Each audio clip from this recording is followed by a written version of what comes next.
नमस्कार दोस्तों, स्वागत है आपका आपके अपने YouTube चैनल एक्सीलेंट गुरु पर। साथियों, मैं हूं राकेश सिहाग और आज हम ये जो क्लास करने वाले हैं ये हमारी 7 नंबर क्लास है। इससे पहले हमने 6 क्लास कर ली हैं। जो हमारी PYQ बूस्टर का जो सीरीज चल रही है, यानी रेलवे के जो प्रीवियस ईयर क्वेश्चन है साइंस के, वो मैं आपको करवा रहा हूं और उसमें हमने 6 क्लास कर ली हैं। आज हमारी ये 7वीं क्लास है।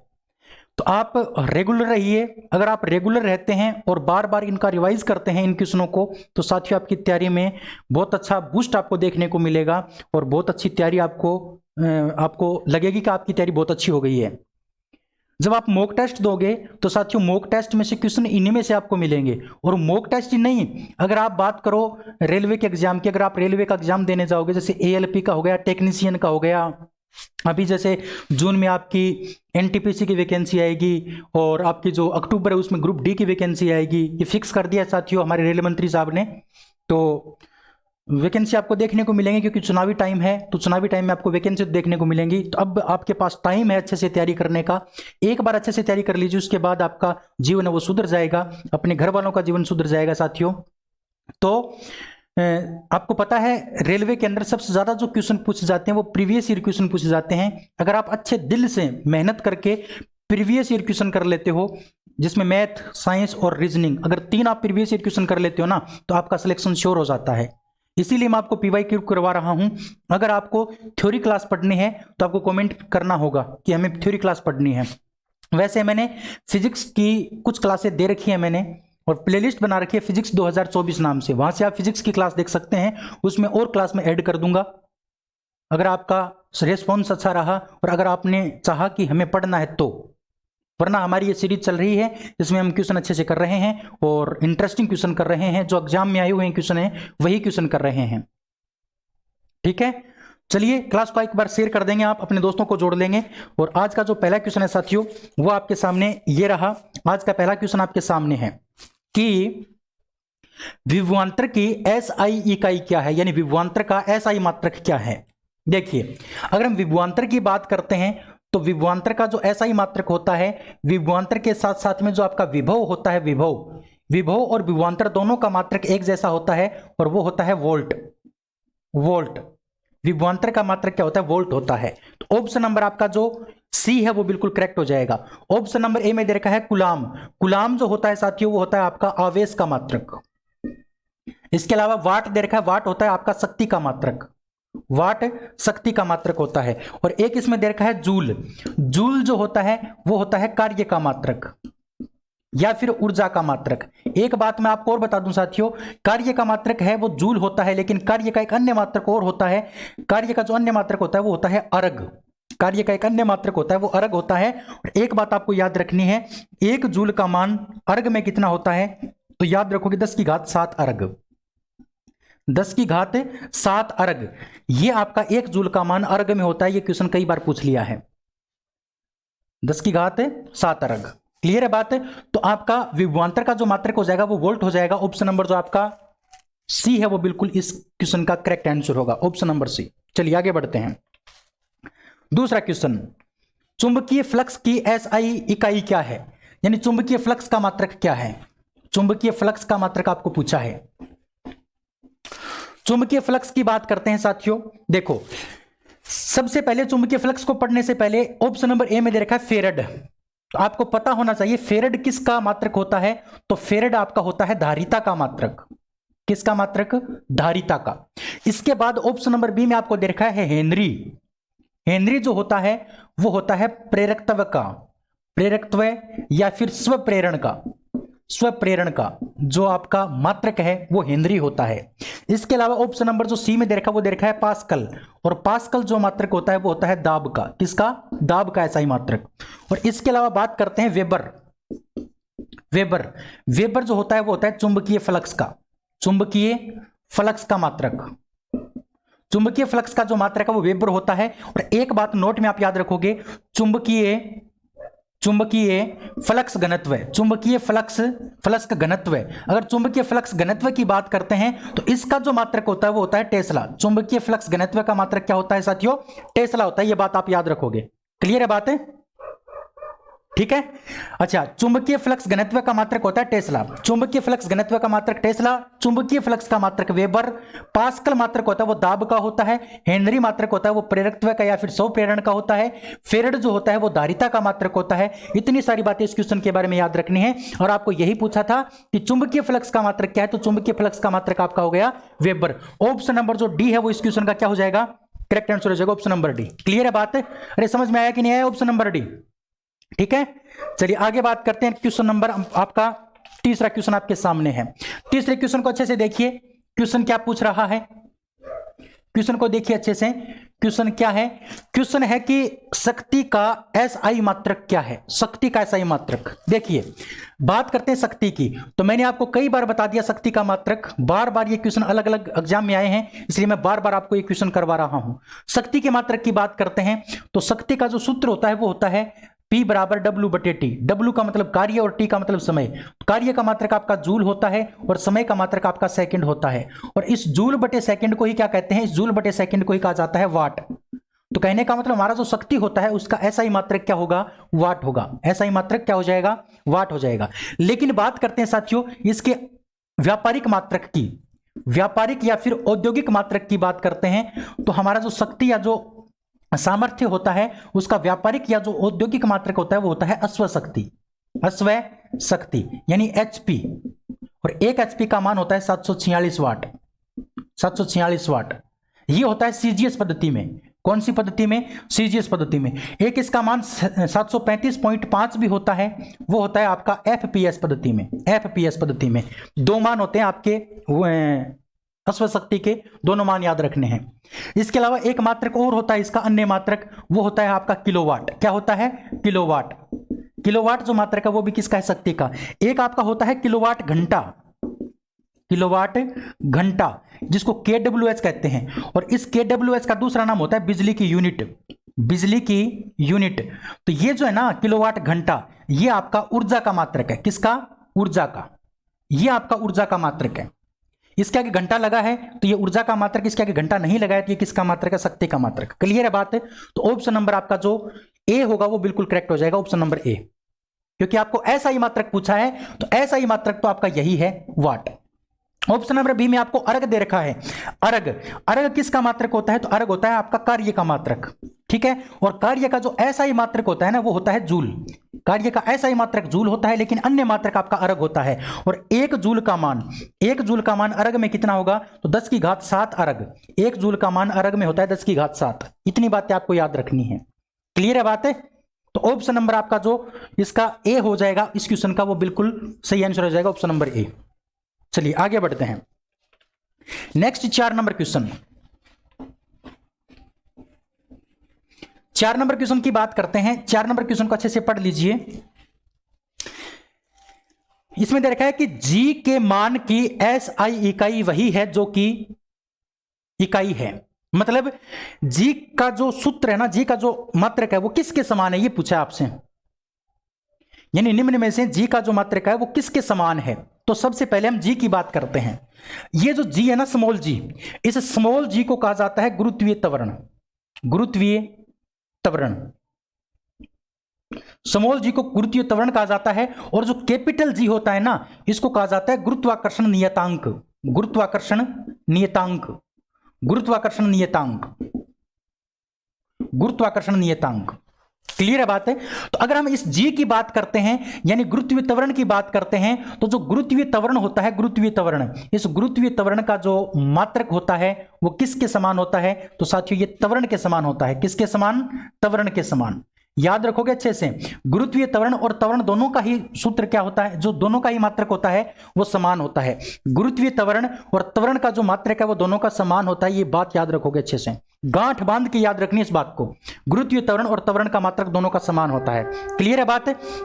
अच्छा, एक बात और याद रखनी है साथियों, इसके अलावा आपका जो बल होता है, बल, बल का, भार का व उत्क्षेप का, उत्क्षेप, इन तीनों का भी क्या होता है, आपस में समान होता है। इन तीनों का मात्रक भी आपस में क्या होता है, समान होता है। इसके अलावा दाब है ना, दाब, इस दाब का जो मात्रक होता है, दाब का मात्रक वो प्रतिबल के समान होता है।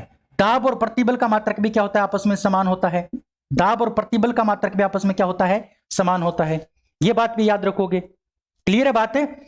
अच्छा, इसके अलावा हम बात करते हैं इस गुरुत्वाकर्षण नियतांक की। गुरुत्वाकर्षण नियतांक को कहा जाता है कैपिटल जी, और कैपिटल जी का जो मान होता है वो होता है 6.67 गुणा 10 की घात माइनस 11। 6.67 गुणा 10 की घात माइनस 11, ये मान आपको याद रखना है। और ये जो मान दिया गया था ये किसके द्वारा दिया गया था? ये दिया गया था हेनरी कैवेंडिश नाम के व्यक्ति के द्वारा। हेनरी कैवेंडिश नाम का एक व्यक्ति था, उसने इस मान को क्या किया था? प्रतिपादित किया था। इस मान को किसने दिया था? हेनरी कैवेंडिश ने दिया था। क्लियर है बात है? अच्छा, इसके अलावा इस गुरुत्वाकर्षण नियतांक का जो मात्रक है ना, वो मात्रक भी आपको याद रखना है। और इसका जो मात्रक होता है वो होता है न्यूटन मीटर स्क्वायर केजी की घात -2। केजी की घात -2, ये इसका क्या है? मात्रक है। ये मात्रक बड़ा इंपॉर्टेंट क्वेश्चन है साथियों, कई बार पूछ लिया है एग्जाम में, याद रखोगे। कैपिटल जी को गुरुत्वाकर्षण नियतांक कहा जाता है और इसका मात्रक क्या होता है? Newton metre square KG -2। Clear है बात है? अरे समझ में आया कि नहीं आया? तो आपको पूछा था कि जी यानी कि स्मॉल जी जो है ना, उसका मात्रक किसके समान है? तो स्मॉल जी का मात्रक आपका त्वरण के समान है। तो ऑप्शन नंबर आपका जो डी है ना, वो इस क्वेश्चन का सही आंसर हो जाएगा, ऑप्शन नंबर डी। लेकिन यहां पर बात करते हैं संवेग की। एक संवेग नाम दे रखा है, तो संवेग का मात्रक क्या होगा? देखो, संवेग का सूत्र होता है द्रव्यमान गुणा वेग। द्रव्यमान गुणा वेग, और द्रव्यमान को लिखा जाता है केजी के द्वारा, और वेग का मात्रक होता है मीटर प्रति सेकंड। मीटर प्रति सेकंड, तो केजी मीटर प्रति सेकंड आपका क्या हो जाएगा? संवेग का मात्रक हो जाएगा। इसके अलावा वेग का मात्रक मैंने आपको मीटर प्रति सेकंड बता ही दिया। और त्वरण का मात्रक क्या होता है? त्वरण का मात्रक होता है, जो त्वरण होता है उसका मात्रक होता है मीटर बटे सेकंड स्क्वायर। मीटर बटे सेकंड स्क्वायर, तो त्वरण का जो मात्रक है वही मात्रक किसका हो जाएगा? आपका गुरुत्वीय त्वरण का। क्लियर है बात है? अरे समझ में आया कि नहीं आया? ठीक है, आगे बढ़ते हैं नेक्स्ट क्वेश्चन की ओर। 5 नंबर आपके सामने है कि newton metre square KG -2 SI इकाई है, यानी न्यूटन मीटर स्क्वायर केजी -2 किसका मात्रक है? तो देखिए साथियों, मैंने ऊपर बता रखा है, ये न्यूटन मीटर स्क्वायर केजी -2 किसका मात्रक है?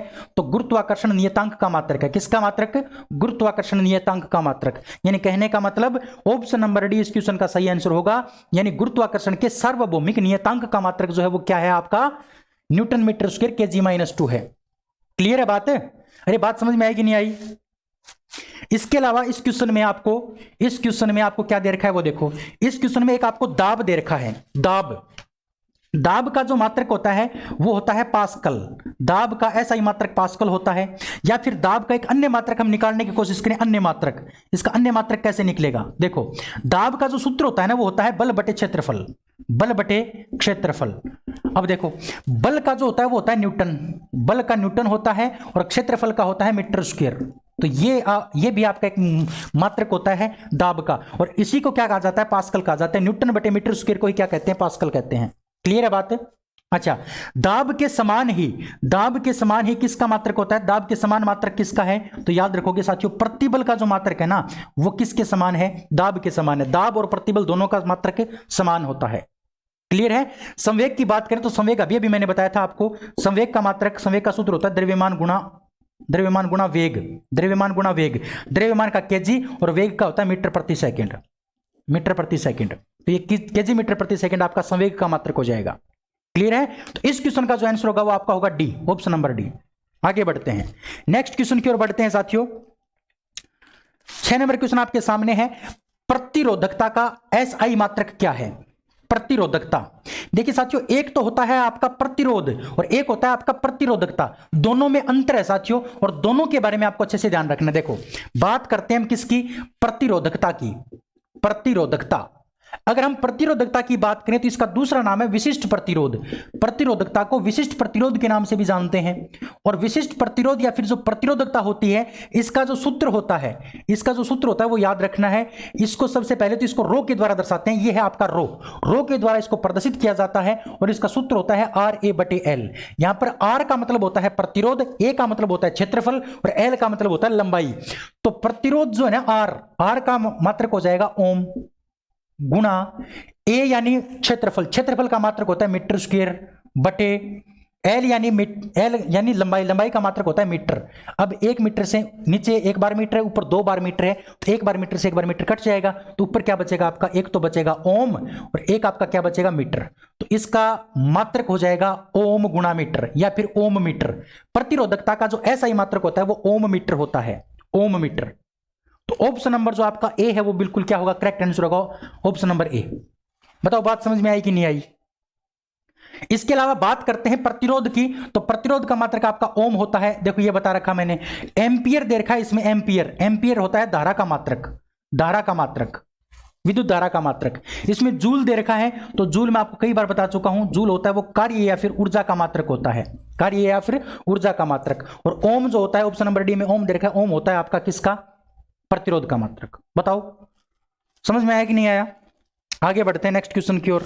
7 नंबर क्वेश्चन आपके सामने है, पढ़िए 7 नंबर क्वेश्चन को कि भार की एसआई इकाई क्या है, भार का यानी मात्रक क्या है। आपको यही पूछा है कि भार का मात्रक क्या है, भार का मात्रक। देखिए साथियों, भार की जो एसआई इकाई है वो किसके समान है, भार की जो एसआई इकाई है वो किसके समान है, वो आपसे पूछा है क्वेश्चन। तो 7 नंबर क्वेश्चन की बात करें तो भार जो है ना, भार का मात्रक होता है न्यूटन, भार का मात्रक क्या होता है, न्यूटन। और न्यूटन किसका होता है, तो साथियों ध्यान रखना, न्यूटन ही किसका होता है, बल का, न्यूटन ही किसका होता है, बल का होता है। यानी भार, बल और इसके साथ साथ एक याद रखोगे आप, उत्क्षेप, उत्क्षेप, इन तीनों का जो मात्रक है, इन तीनों का जो मात्रक है वो क्या होता है, न्यूटन होता है, न्यूटन। इन तीनों का ही मात्रक न्यूटन होता है, यानी तीनों का मात्रक आपस में क्या होता है, समान होता है। क्लियर है बात। अरे समझ में आएगा कि नहीं आएगा, बिल्कुल आएगा। ऑप्शन नंबर जो सी होगा वो इस क्वेश्चन का सही आंसर हो जाएगा, ऑप्शन नंबर सी। लेकिन बात करते हैं हम किसकी, आवेग की। ऑप्शन नंबर ए में आपको दे रखा है आवेग। अगर आवेग की बात करें तो आवेग का जो सूत्र होता है वो होता है द्रव्यमान गुणा, सॉरी, बल गुणा समय, बल गुणा समय आपका आवेग का सूत्र है। अब इसका न्यूटन वो मात्रक कैसे बनेगा, बल का मात्रक होता है न्यूटन गुणा समय का मात्रक होता है सेकंड, तो न्यूटन गुणा सेकंड जो मात्रक हो जाएगा वो आपका हो जाएगा आवेग का मात्रक। किसका मात्रक, आवेग का मात्रक। और त्वरण का मात्रक अभी अभी मैंने बताया था, त्वरण का सूत्र होता है वेग बटे समय, वेग बटे समय, और वेग का होता है मीटर बटे सेकंड, और ये एक समय और है, समय का मात्रक सेकंड, तो ये हो जाएगा मीटर बटे सेकंड स्क्वायर। ये आपका त्वरण का मात्रक हो गया। तो इस क्वेश्चन का जो आंसर होगा वो होगा आपका ऑप्शन नंबर सी। बताओ समझ में आया कि नहीं आया, आ गया ना, अच्छा लगा, बिल्कुल। आगे बढ़ते हैं नेक्स्ट क्वेश्चन। नेक्स्ट क्वेश्चन आपके सामने है साथियों, नेक्स्ट क्वेश्चन को अच्छे से पढ़ो। आपका जो 8 नंबर क्वेश्चन है उसको पढ़ लीजिए पहले। 8 नंबर क्वेश्चन क्या है वो देखो। 8 नंबर क्वेश्चन है कि चाल का मात्रक क्या है, चाल का एसआई मात्रक क्या है। तो आपको पता होना चाहिए चाल का जो सूत्र होता है वो होता है दूरी बटे समय। चाल बराबर दूरी बटे क्या होता है, समय होता है। अब दूरी का मात्रक होता है मीटर और समय का मात्रक होता है सेकंड, तो मीटर प्रति सेकंड आपका चाल का मात्रक हो जाएगा। ऑप्शन नंबर जो आपका एक है ना, ऑप्शन नंबर ए, वो इस क्वेश्चन का क्या है, बिल्कुल right answer, option number A. Clear है बात है। और यही मात्रक किसका होता है, वेग का। तो याद रखोगे चाल और वेग, चाल और वेग दोनों का मात्रक आपस में क्या होता है, समान होता है। इन दोनों का आपस में क्या होता है, समान मात्रक होता है, समान मात्रक। यह बात भी आपको याद रखनी है। बताओ समझ में आया कि नहीं आया, क्लियर है। आगे बढ़े, चलिए 9 नंबर क्वेश्चन आपके सामने है। 9 नंबर क्वेश्चन का आपको आंसर देना है, पढ़ लीजिए 9 नंबर क्वेश्चन को पहले अच्छे से, 9 नंबर क्वेश्चन को अच्छे से पढ़ लीजिए। क्वेश्चन क्या है कि निम्नलिखित में से किस नियम के अनुसार दिए गए रासायनिक पदार्थ में हमेशा वही समान तत्व होते हैं जो वजन से एक निश्चित अनुपात में संयुक्त होते हैं। वजन का मतलब होता है द्रव्यमान, वजन का मतलब यहां पर क्या है, द्रव्यमान। वजन का मतलब हो गया द्रव्यमान, ठीक है। और द्रव्यमान के बारे में क्या बता रखा है कि उनका द्रव्यमान होता है निश्चित। यह बात इस क्वेश्चन में बता रखी है, निश्चित अनुपात, द्रव्यमान के निश्चित अनुपात में होते हैं तत्व के द्रव्यमान। तत्वों का जो द्रव्यमान है, इस क्वेश्चन में क्या बताया गया है कि जो तत्वों का जो द्रव्यमान यानी जो वजन है वो क्या होता है, निश्चित अनुपात में होता है। तो ये किस नियम में बताया गया है, तो साथियों आपको पता है, मैंने आपको कल वाली क्लास में बताया था, तत्वों के जो द्रव्यमान होते हैं वो निश्चित अनुपात में होते हैं। इस नियम को कहा जाता है स्थिर अनुपात का नियम। क्या कहा जाता है, स्थिर या फिर निश्चित अनुपात का नियम, स्थिर या फिर निश्चित अनुपात का नियम, अनुपात का नियम। इस नियम की अगर बात करें तो इस नियम का प्रतिपादन किसने किया था? तो याद रखोगे साथियों, जोसेफ प्राउस्ट नाम का एक वैज्ञानिक था। जोसेफ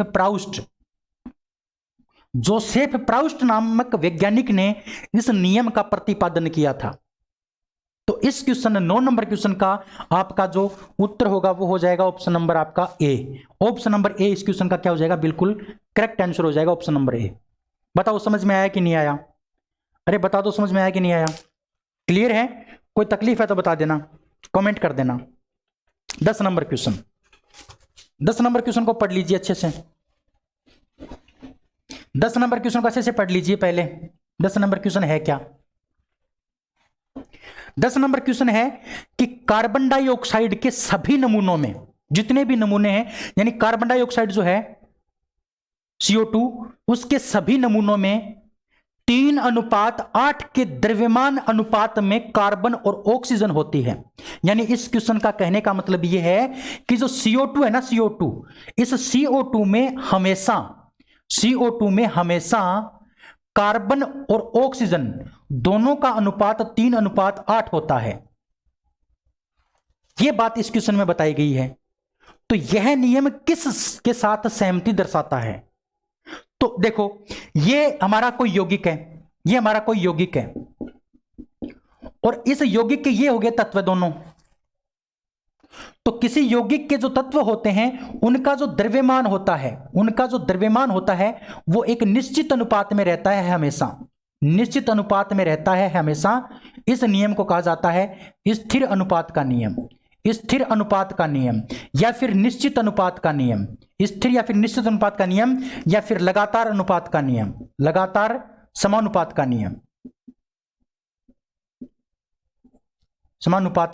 नियम। तो इस क्वेश्चन में यही बताया गया है कि जो CO2 है उसके अंदर हमेशा कार्बन और ऑक्सीजन का जो अनुपात रहेगा वो 3:8 रहेगा। ये बात इस क्वेश्चन में बता रखी है। तो ये किस नियम की पालना करता है? तो साथियों ध्यान रखना, ये स्थिर अनुपात या फिर निश्चित अनुपात या फिर लगातार समानुपात के नियम की क्या करता है? पालना करता है। क्लियर है बात? तो ऑप्शन नंबर आपका जो बी है वो क्या हो जाएगा? इस क्वेश्चन का राइट आंसर हो जाएगा ऑप्शन नंबर बी। बताओ समझ में आया कि नहीं आया? चलिए आगे बढ़ते हैं। 11 नंबर क्वेश्चन आपके सामने है। 11 नंबर क्वेश्चन को पढ़िए अच्छे से, पढ़ लीजिए पहले अच्छे से इस क्वेश्चन को। 11 नंबर क्वेश्चन देखो क्या है कि द्रव्यमान के आधार पर अमोनिया में नाइट्रोजन और हाइड्रोजन का निश्चित या स्थिर अनुपात ज्ञात कीजिए। यानी कहने का मतलब जो अमोनिया होती है, अमोनिया का जो सूत्र होता है वो होता है NH3। तो आपको यह पूछा है कि इस NH3 के अंदर नाइट्रोजन और हाइड्रोजन का अनुपात कितना होता है, इसके द्रव्यमान का अनुपात कितना होता है, वो अनुपात आपसे पूछा है। तो साथियों ध्यान रखना, द्रव्यमान जो है ना, द्रव्यमान आपको याद करना पड़ेगा। नाइट्रोजन का जो द्रव्यमान है वो याद करना पड़ेगा, हाइड्रोजन का द्रव्यमान याद करना पड़ेगा। देखो ध्यान से, नाइट्रोजन का द्रव्यमान होता है 14 यानी 14, और जो हाइड्रोजन होता है इसका द्रव्यमान होता है 1। लेकिन ध्यान से देखो साथियों इस सूत्र को, इस सूत्र में हाइड्रोजन की संख्या 3 है, तो इसको कितने से गुणा कर देंगे हम? 3 से गुणा कर देंगे। तो इसका अनुपात कितना आएगा? 14:3। तो अमोनिया के अंदर नाइट्रोजन और हाइड्रोजन का जो अनुपात होगा वो हो जाएगा 14:3। यानी कहने का मतलब ऑप्शन नंबर आपका जो बी है ना, वो इस क्वेश्चन का क्या हो जाएगा? करेक्ट आंसर हो जाएगा ऑप्शन नंबर बी। समझ में आया कि नहीं आया? अमोनिया के अंदर नाइट्रोजन और हाइड्रोजन का जो अनुपात होगा वो होगा 14:3। 14:3। क्लियर है बात? 14:3 कैसे निकला? इसका द्रव्यमान हो गया 14, हाइड्रोजन का द्रव्यमान होता है 1, लेकिन हाइड्रोजन की संख्या 3 है, इसलिए 3 से गुणा करेंगे कितना आ जाएगा? 3 आ जाएगा। तो 14:3 आपका इसका करेक्ट आंसर हो जाएगा। ठीक है, क्लियर है बात? आगे बढ़ते हैं, नेक्स्ट क्वेश्चन की बात करते हैं। आपका जो 12 नंबर क्वेश्चन है साथियों आपके सामने है। 12 नंबर क्वेश्चन को अच्छे से पढ़ लीजिए। 12 नंबर क्वेश्चन को अच्छे से पढ़िए। क्वेश्चन क्या है कि CaO यानी कैल्शियम ऑक्साइड में द्रव्यमान के अनुसार कैल्शियम और ऑक्सीजन का अनुपात क्या होगा? यानी आपको बता रखा है CaO के अंदर Ca और ऑक्सीजन का द्रव्यमान का अनुपात क्या होगा? तो इनका द्रव्यमान आपको पता होना चाहिए साथियों। कैल्शियम का जो द्रव्यमान होता है वो होता है 40 और ऑक्सीजन का जो द्रव्यमान होता है वो होता है आपका 16। अब इसको आप हल करोगे, इसको आप कितने से काट सकते हो? इसको आप काट सकते हो 8 से 8 पंजे 40 और इसको 8 से काट दो कितना आएगा 2, तो 5:2। तो CaO कैल्शियम जो ऑक्साइड है इसके अंदर कैल्शियम और ऑक्साइड का, कैल्शियम और ऑक्सीजन का जो अनुपात होगा वो होगा 5:2। ऑप्शन नंबर आपका जो ए है वो बिल्कुल क्या हो जाएगा, इस क्वेश्चन का सही आंसर हो जाएगा ऑप्शन नंबर ए। क्लियर है? चलिए आगे बात करते हैं next 13 number question. 13 number question है कि पानी में हाइड्रोजन और ऑक्सीजन का अनुपात ज्ञात कीजिए पानी के अंदर। तो पानी का सूत्र आपको पता होना चाहिए, पानी का सूत्र होता है H2O। तो इसके अंदर H, इसके अंदर एक तो आपका है H और दूसरा आपका है ऑक्सीजन। तो हाइड्रोजन का द्रव्यमान अभी अभी मैंने बताया था, हाइड्रोजन का द्रव्यमान होता है 1 और ऑक्सीजन का द्रव्यमान होता है 16। लेकिन यहां पर हाइड्रोजन की संख्या 2 है, तो इसलिए हम कितने से गुणा कर देंगे, 2 से गुणा कर देंगे। तो 1 को 2 से गुणा करेंगे कितना आएगा साथियों, 2 आएगा और ये अनुपात में 16। इसको हल करेंगे तो 2 से 1 बार कटा और ये 2 से कितनी बार जाएगा, 8 बार, तो 1:8। तो हाइड्रोजन, ये आपका जो जल है, जल के अंदर हाइड्रोजन और ऑक्सीजन का जो अनुपात होता है वो होता है 1:8, 1:8। ऑप्शन नंबर जो आपका बी होगा वो इस क्वेश्चन का क्या होगा, करेक्ट आंसर होगा ऑप्शन नंबर बी। क्लियर है बात है? चलिए आगे बात करते हैं 14 नंबर क्वेश्चन। 14 नंबर क्वेश्चन है कि अमोनिया के अंदर N2 और H2 के द्रव्यमान हमेशा किस अनुपात में होते हैं। तो अभी अभी मैंने बताया था अमोनिया के अंदर NH3 के अंदर N और H3, तो N यानी नाइट्रोजन का द्रव्यमान होता है 14 और हाइड्रोजन का द्रव्यमान 1 है, लेकिन ये 3 बार है इसलिए हम क्या करेंगे, 3 से गुणा कर देंगे। तो 14:3 इसका क्या आ जाएगा, आंसर आ जाएगा। ऑप्शन नंबर जो आपका सी होगा वो क्या होगा, बिल्कुल करेक्ट होगा ऑप्शन नंबर सी। इसमें तो बी और सी में थोड़ा सा कंफ्यूजन है, बी नीचे दे दिया मैंने, सी ऊपर दे दिया, याद रखना 14:3 आपका क्या होगा, करेक्ट आंसर होगा 14:3। बताओ समझ में आया कि नहीं आया? क्लियर है बात है? ठीक, आगे बढ़ते हैं 15 नंबर क्वेश्चन। 15 नंबर क्वेश्चन को अच्छे से पढ़ो और फिर इसका जवाब दीजिए आप। 15 नंबर क्वेश्चन है कि माइकोलॉजी के अध्ययन, माइकोलॉजी अध्ययन किससे संबंधित है। माइकोलॉजी का जो अध्ययन होता है वो किससे संबंधित है। तो साथियों सबसे पहले में दे रखा है ऑप्शन नंबर ए में आपका मानव कोशिका। मानव कोशिका, अगर मानव कोशिका की बात करते हैं तो कोशिकाओं का जो अध्ययन होता है वो किया जाता है साइटोलॉजी में। किसके अंदर, साइटोलॉजी में मानव कोशिका का अध्ययन होता है साइटोलॉजी में। ऑप्शन नंबर जो बी दे रखा है वो दे रखा है आपका कवक। कवक, कवक का जो अध्ययन होता है वो होता है माइकोलॉजी के अंदर। माइकोलॉजी में कवक का अध्ययन होता है और माइकोलॉजी में कवक के साथ साथ, कवक के साथ साथ आपका जो राइजोपस होता है, राइजोपस, आपका जो कुकुरमुता होता है, कुकुरमुता, और आपका जो म्यूकस होता है, म्यूकस, म्यूकस, इनका जो अध्ययन है वो भी किसके अंदर किया जाता है, माइकोलॉजी में ही किया जाता है। यह बात आपको एक्स्ट्रा याद रखनी है। कवक के साथ साथ राइजोपस, कुकुरमुता और म्यूकस का जो अध्ययन है वो माइकोलॉजी में किया जाता है। ऑप्शन नंबर जो सी है उसमें दे रखा है विषाणु। ऑप्शन नंबर सी में आपको दे रखा है विषाणु, और विषाणु का जो अध्ययन किया जाता है वो किया जाता है वायरोलॉजी के अंदर। कहां किया जाता है, वायरोलॉजी में। इसके अलावा ऑप्शन नंबर जो डी दे रखा है वो दे रखा है जीवाणु। जीवाणुओं का जो अध्ययन है साथियों वो किया जाता है बैक्टीरियोलॉजी में। बैक्टीरियोलॉजी में, बैक्टीरियोलॉजी में इसका क्या होता है, अध्ययन होता है। तो आपको क्या पूछा था, आपको पूछा था कि माइकोलॉजी में किसका अध्ययन होगा, तो माइकोलॉजी में कवक का अध्ययन होगा। ऑप्शन नंबर जो आपका बी है वो क्या हो जाएगा, इस क्वेश्चन का सही आंसर हो जाएगा ऑप्शन नंबर बी। ठीक है, चलिए आगे बढ़ते हैं। क्वेश्चन नंबर 16 आपके सामने है। 16 नंबर क्वेश्चन को पढ़िए अच्छे से। क्वेश्चन है कि ओनेरियोलॉजी किसका अध्ययन है। ओनेरियोलॉजी में किसका अध्ययन किया जाता है। देखिए ऑप्शन नंबर ए को देखो पहले। ऑप्शन नंबर ए में दे रखा है भगवान। तो याद रखना भगवान की जो शक्ति होती है, ईश्वर की जो शक्ति होती है, उसका अध्ययन किया जाता है नोथोलॉजी के अंदर। नोथोलॉजी के अंदर ईश्वरीय शक्ति या फिर भगवान की शक्ति का जो अध्ययन है, भगवान के अंदर शक्ति होती है ये हम बोलते हैं, तो इसका अध्ययन किसके अंदर होता है, नोथोलॉजी के अंदर होता है। नोथोलॉजी क्लियर है। ऑप्शन नंबर बी में दे रखा है सपने। मेरे सपने सुहाने, सपनों की रानी कब आएगी तू। सपनों की रानी कब आएगी, जब आप नौकरी ले लोगे। आपके सपनों की जो रानी है ना वो तभी मिल पाएगी साथियों जब आप जॉब ले लोगे। बिना जॉब के कोई नहीं आपका, ये सच बात है। इस दुनिया का सार्वभौमिक सत्य है ये कि अगर आपके पास पैसे नहीं है, अगर आपके पास जॉब नहीं है तो आपके पास कुछ नहीं है। ना तो आपके पास कोई रिश्तेदारी है, ना आपके पास दोस्त हैं, ना आपके पास अच्छे पेरेंट्स हैं, ना आपके पास अच्छा भाई है, ना आपके पास अच्छी बहन है, ना कोई दोस्त है, कोई नहीं है बिना जॉब के, बिना नौकरी के या बिना पैसों के। और पैसे कब आएंगे? जब आप नौकरी लगोगे, है ना। तो हमारे समाज के अंदर सरकारी नौकरी का एक अलग ही चलन है। तो इस दाग को हमें मिटाना है और अब की बार एक सीट हमें लेके जानी है, कुछ भी करना पड़े, कितना ही पढ़ना पड़े, दिन रात एक करनी है, दिन रात मेहनत करनी है, ईमानदारी से मेहनत करनी है। ओनली 6 महीने, 6 महीने अगर आप गिन के दे देते हो अपने आप को, 6 महीने ईमानदारी से तैयारी कर लेते हो, तो इस दुनिया में ऐसा कोई नहीं है जो आपको नौकरी लगने से रोक दे, कोई नहीं है। लेकिन ईमानदारी से मेहनत करनी पड़ेगी और ईमानदारी से मेहनत करने के लिए आपको स्मार्ट स्टडी भी करनी है। और स्मार्ट स्टडी मैं आपको करवा भी रहा हूं, जो आपके एग्जाम में क्वेश्चन आएंगे वही क्वेश्चन मैं आपको करवा रहा हूं।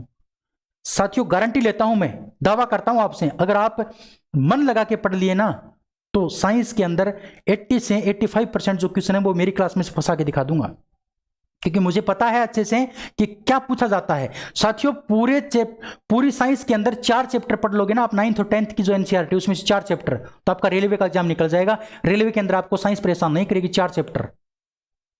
मैं पिछले 5 साल से इस चीज को देख रहा हूं, सिर्फ 4 चैप्टर में से क्वेश्चन आते हैं, तो वो अच्छे से मजबूत करने हैं और वही मैं आपको करवा रहा हूं। अगर हम बात करते हैं सपनों की, सपनों का जो अध्ययन है साथियों वो किया जाता है ओनेरियोलॉजी में। ओनेरियोलॉजी में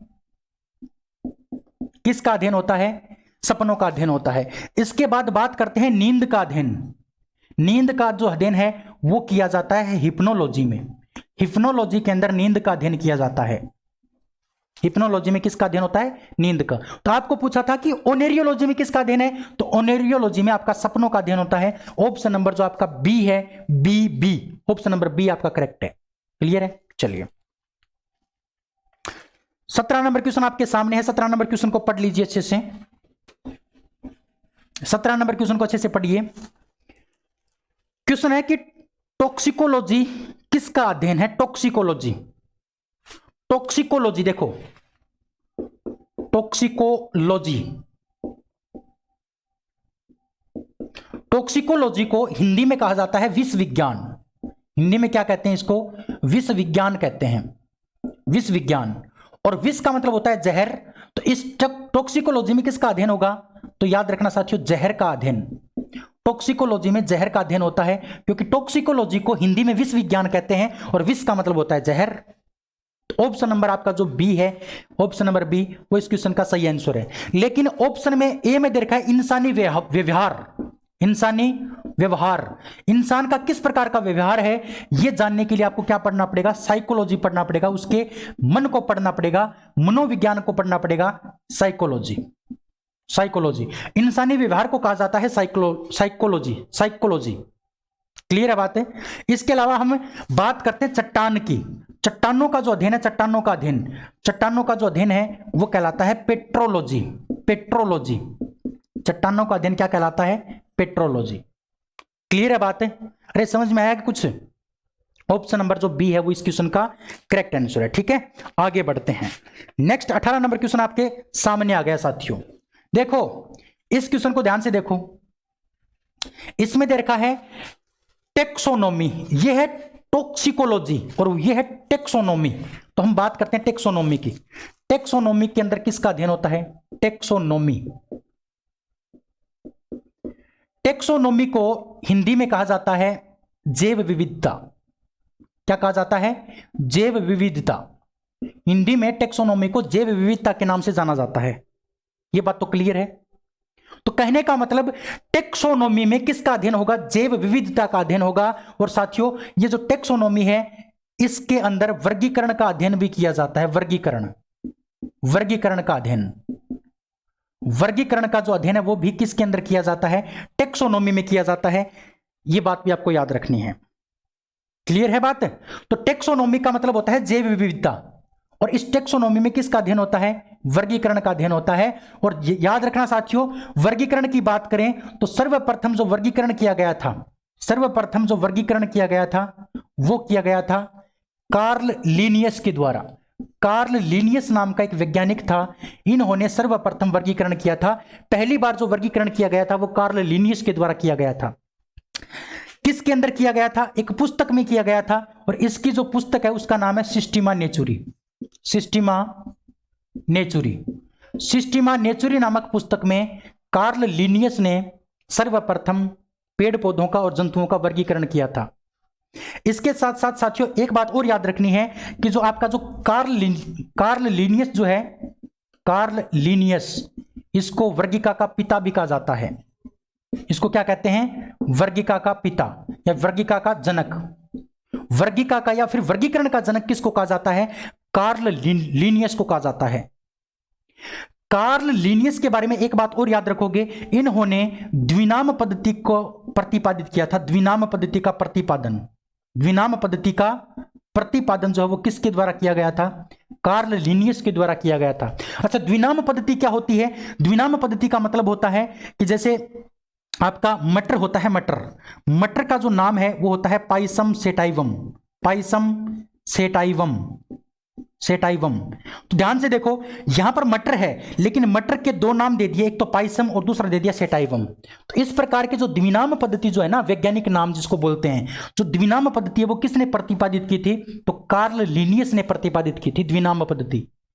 द्विनाम पद्धति में जो पहला जो शब्द होगा ना, पहला शब्द, ये तो किसको डिनोट करता है? ये वंश को डिनोट करता है। और ये जो सेटाइवम है ये किसको डिनोट करता है साथियों?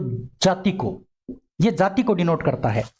तो अब अगर आपसे कोई पूछ ले कि मटर का वंश कौन सा है, तो आप बता दोगे पाइसम, और मटर की जाति कौन सी है तो आप बता दोगे सेटाइवम। तो बड़ी इंपॉर्टेंट बात मैंने आपको बताई है, ध्यान रखना।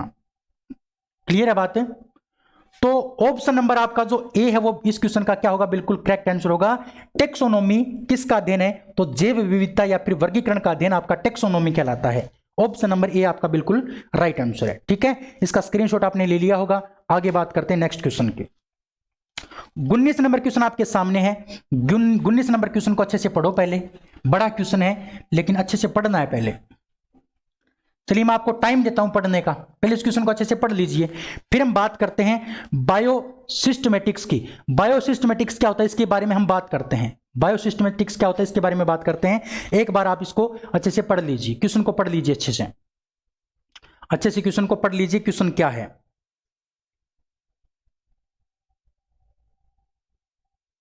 पढ़ लिया?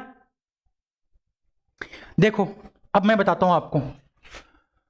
क्वेश्चन है बायोसिस्टमेटिक्स, सिस्टमेटिक्स, बायोसिस्टमेटिक्स। बायोसिस्टमेटिक्स में किसका अध्ययन होता है? तो साथियों जो जीव होते हैं, जीवों के विकासवादी इतिहास का, विकासवादी इतिहास तथा फाइलोजेनी का अध्ययन, फाइलोजेनी का अध्ययन क्या कहलाता है? बायोसिस्टमेटिक्स कहलाता है। बायोसिस्टमेटिक्स किसको कहते हैं? एक तो आपके जो जीव होते हैं उनका विकास कैसे हुआ, उसके इतिहास को पढ़ना, और फाइलोजेनी को पढ़ना क्या कहलाता है? बायोसिस्टमेटिक्स कहलाता है। अब आपके दिमाग में आया होगा कि ये फाइलोजेनी क्या है। फाइलोजेनी का मतलब होता है जीवित जीवों का विकास क्रम। यानी फाइलोजेनी का मतलब होता है जो अभी जो जीवित जीव हैं, जैसे मनुष्य की बात करें तो मनुष्य पहले क्या था? बंदर था, बंदर से रूपांतरित होता गया और मनुष्य का रूप ले लिया, तो उसके विकास को क्या कहा जाता है? फाइलोजेनी कहा जाता है।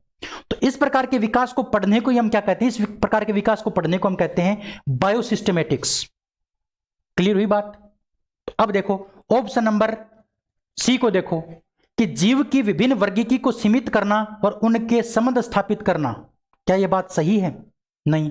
ऑप्शन नंबर डी को देखो, अध्ययन के सभी क्षेत्रों से विभिन्न मानकों की समग्रता पर उनके विकासवादी इतिहास, जीवों के विकासवादी इतिहास तथा फाइलोजेनी की स्थापना के आधार पर जीवों का वर्गीकरण करना। फाइलोजेनी का अध्ययन और विकासवादी इतिहास का अध्ययन क्या कहलाता है? बायोसिस्टमेटिक्स। ऑप्शन नंबर जो डी होगा वो आपका करेक्ट हो जाएगा, option number D. Option number D is the right answer. Clear है बात? आगे बात करते हैं, नेक्स्ट क्वेश्चन की बात करते हैं। 20 नंबर क्वेश्चन आपके सामने है। 20 नंबर क्वेश्चन को अच्छे से पढ़ो। 20 नंबर क्वेश्चन देखो क्या है, इसको अच्छे से पढ़ना है पहले। 20 नंबर क्वेश्चन आपका बता रहा है कि विभिन्न प्रकार के ऊतकों के अध्ययन को क्या कहा जाता है? ऊतकों के अध्ययन को देखो, बात करते हैं ए की। ए ऑप्शन में दे रखा है आपका कोशिका जीव विज्ञान। कोशिका जीव विज्ञान यानी कोशिका का जो अध्ययन है, कोशिका का जो अध्ययन है साथियों वो कहलाता है आपका साइटोलॉजी। कोशिका का अध्ययन कहलाता है साइटोलॉजी। कोशिका का अध्ययन क्या कहलाता है? साइटोलॉजी कहलाता है। एक नंबर बात। दूसरी बात इसमें दे रखा है आपका साइटोलॉजी कोशिका का हो ही गया, साइटोलॉजी कोशिका का अध्ययन हो गया। इसमें एक दे रखा है आपका उत्तक विज्ञान। उत्तक विज्ञान, उत्तक विज्ञान को ही कहा जाता है आपका हिस्टोलॉजी। हिस्टोलॉजी, उत्तक विज्ञान को क्या कहा जाता है? हिस्टोलॉजी कहा जाता है। और इस हिस्टोलॉजी में किसका अध्ययन होता है? उत्तकों का अध्ययन। उत्तकों का अध्ययन, हिस्टोलॉजी में उत्तकों का अध्ययन होता है। आपको यही पूछा था कि विभिन्न प्रकार के उत्तकों का अध्ययन करना क्या कहलाता है? तो हिस्टोलॉजी कहलाता है, उत्तक विज्ञान कहलाता है। ऑप्शन नंबर जो डी है वो इस क्वेश्चन का क्या हो जाएगा? Correct answer. बताओ समझ में आया कि नहीं आया? तो बताओ कैसी लगी आज की क्लास? अगर आज की क्लास आपको अच्छी लगी तो वीडियो को शेयर और चैनल को सब्सक्राइब करेंगे, अपने दोस्तों को जोड़ देंगे। और इसकी जो प्लेलिस्ट है वो मैंने बना दी है। प्लेलिस्ट से आप सारी वीडियोस पीछे के देख सकते हैं अगर आपने पीछे के नहीं देखे हैं तो। इस क्लास का जो पीडीएफ है वो आपको मिलेगा टेलीग्राम चैनल से, और टेलीग्राम चैनल का जो लिंक है वो वीडियो के डिस्क्रिप्शन में दे रखा है। एक्सीलेंट ग्रुप के नाम से, एक्सीलेंट ग्रुप के नाम से हमारा टेलीग्राम चैनल, वहां पर इस क्लास का रोजाना आपको पीडीएफ मिलता है, जिससे कि आपका रिवीजन भी हो जाए, आप उसका टेस्ट भी दे सकते हो। ठीक है, टेस्ट के आधार पर भी इसको आप काम में ले सकते हो। तो आज की इस क्लास में इतना ही साथियों, कल फिर मिलते हैं। तब तक के लिए जय हिंद, जय भारत। अच्छे से पढ़िए, अपना और अपनों का ख्याल रखिए, और कल इसी टाइम मिलते हैं शाम को 8 बजे। तब तक के लिए जय हिंद, जय भारत। थैंक यू दोस्तों, धन्यवाद।